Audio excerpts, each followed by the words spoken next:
Making It Work is brought to you by WealthSimple, which gives everyone access to simple, affordable investing on cruise control.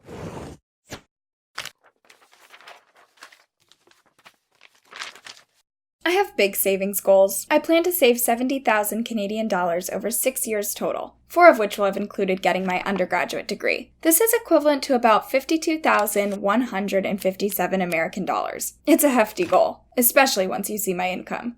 But I am determined to do it to ensure I don't struggle once my real life begins and I start a career. The main goal for this money is a down payment. So I'm hoping by then the Toronto housing market will have cooled the hell down. But if I decide not to buy a home right away, I have a safe starting stash that I can build upon, either for a bigger down payment or maybe even just retirement savings. Full disclosure, I do live with my parents, which makes saving this amount significantly easier. In my first year, I had some savings from before my school year, plus I worked 2 jobs. I managed to save 14,400 Canadian dollars, or 10,729 American dollars. I knew I had to save an average of 11,667 Canadian dollars, or 8,693 American dollars each year in order to reach my $70,000 total. So I was ahead of the game. I decided it would be easiest to aim to save 10,000 Canadian dollars for each of my remaining 3 undergrad years. Then pick up the slack once I graduated and hopefully started working. So, now in my second year, I have a goal of 10,000 Canadian dollars. For the sake of ease, I'll stick to Canadian dollars going forward. The execution of this goal has been difficult, mostly due to income.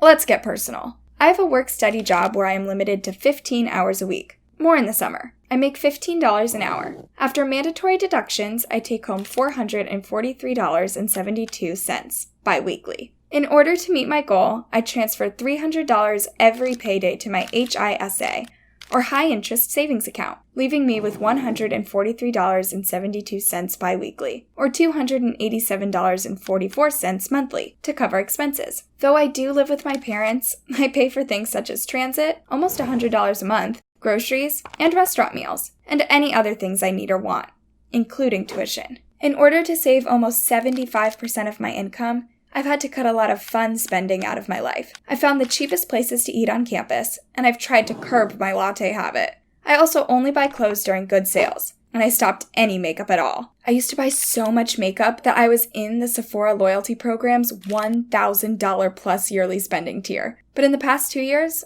I think I've probably spent less than $80 on makeup altogether. I don't really even wear makeup often anymore. Early morning 2-hour commutes will do that to you. I also stopped buying non-essential shoes, even though I love them. Unfortunately, I blame the long commute again. I can't really wear my favorite, very uncomfortable heeled booties most days. So I've found myself only buying pairs when I need new everyday shoes.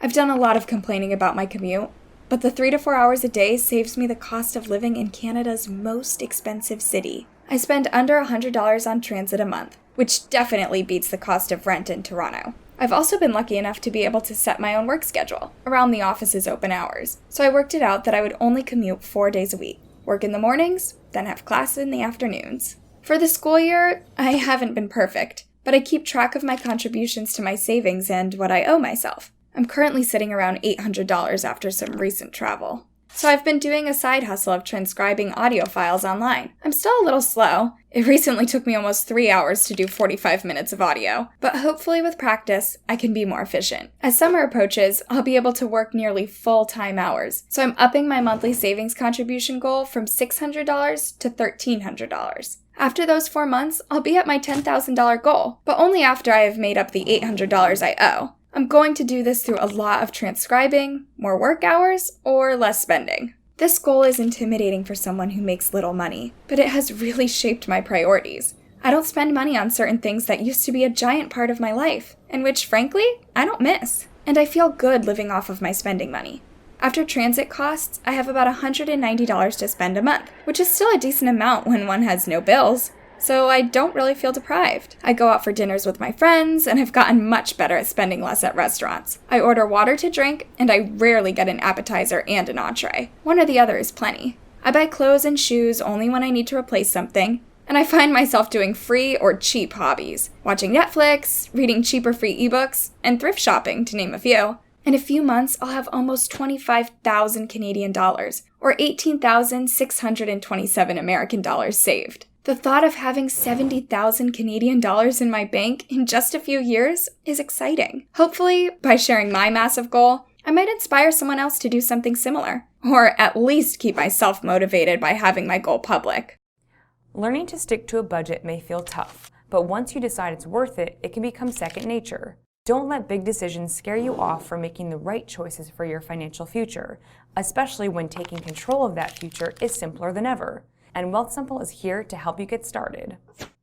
WealthSimple is online investing that's as simple and human as it gets. In just 5 minutes, they'll build you a custom portfolio to fit your personal goals and timeline. Just answer a few easy questions and they'll manage your money for you on autopilot. Set it, forget it, and let your money grow in the background. You can turn on automatic deposits as well as set up a smart savings account with higher rates than big banks for your shorter-term goals, your wedding, your next great adventure, or that handbag you need. They also have a socially responsible portfolio that invests in green stocks and companies that support gender diversity. The fees are much lower than big banks, and TFD viewers will get their first $10,000 managed for free with no minimum deposit. Check them out at wealthsimple.com/TFD or use the link in our description. There are no account minimums, and it only takes a few minutes to start. No excuses.